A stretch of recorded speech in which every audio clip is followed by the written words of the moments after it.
Hey there, Brent Glover here.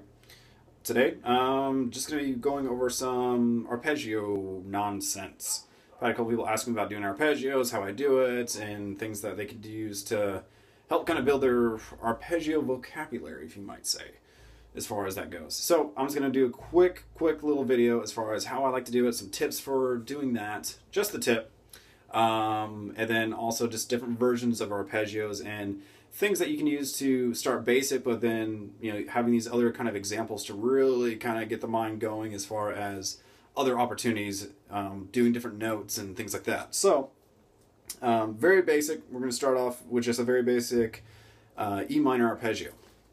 So before we get into all the different notes, things like that, I'm just going to show how I like to do personally the arpeggio kind of sequence and things like that. There's quite a few different ways of doing it. This is the way that I personally prefer, so there's no right or wrong or anything like that. It's just whatever feels comfortable for you. Like, I've tried different ways of doing it, doing like the thumb kind of raking thing for a while, but I was just god awful at it.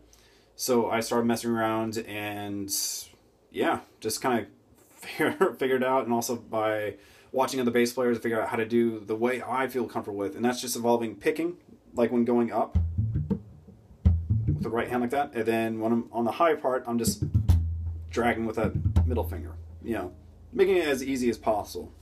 So to kind of do a quick little show of that, I'm going to do a E minor arpeggio, and just going to do like a 4-string kind of version.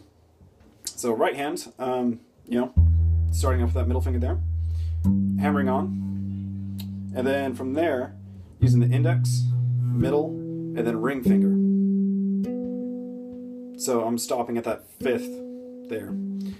But the cool thing that I wanted to show you that it took me a while to kind of figure out was the way I do it, and if you can see here, I still haven't moved these fingers here. So this is the way I like to do it because it helps reduce any excess kind of sounds. Because, of course, when you're playing, you want to be clean and consistent. So this is something that after, experimenting with and then seeing the bass players, things like that, so this is what's helped clean up my arpeggios, things like that. Of course, starting slow and then kind of building it from there instead of trying to do straight as fast as you can kind of thing.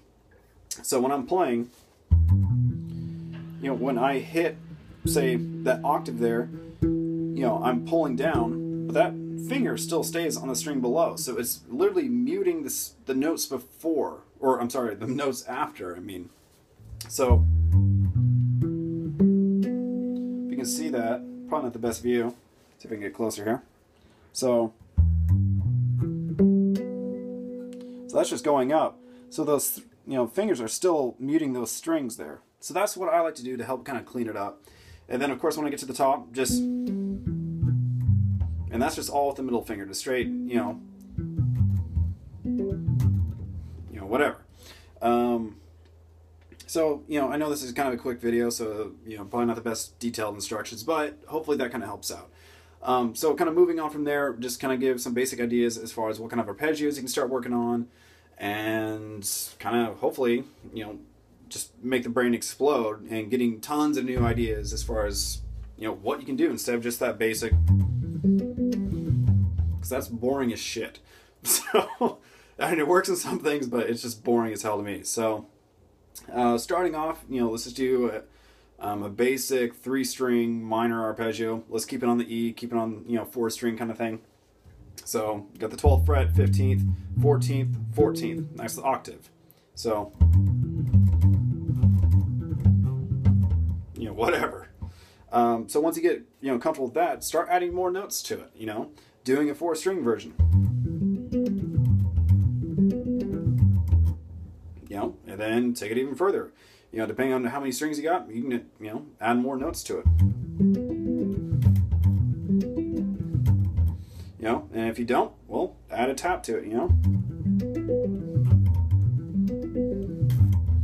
And then from there, that will start kind of opening new kind of pathways, because, you can start, adding in just kind of like the basic octave, but then it's like, okay, well, if you're doing, like a minor thing, you're most likely going to have that minor 7th in there, so you can,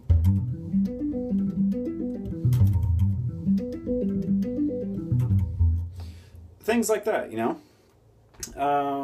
So it just kind of experiment and kind of go from there. Another thing that it's something that's has really affected my playing, note wise, things like that, is instead of doing just kind of like the standard, E minor arpeggio, or just doing that,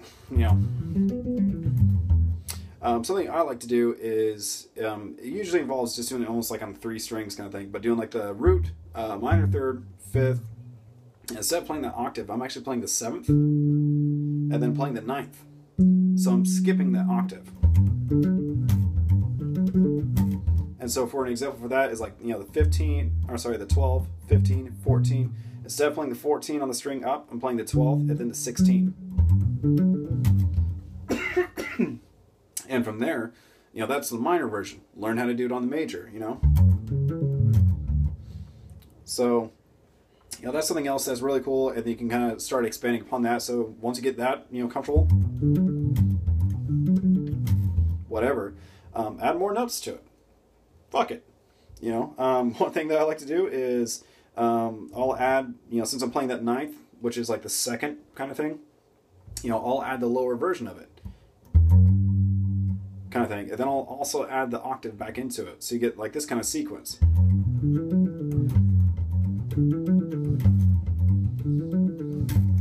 And then from there, learn how to do the major version.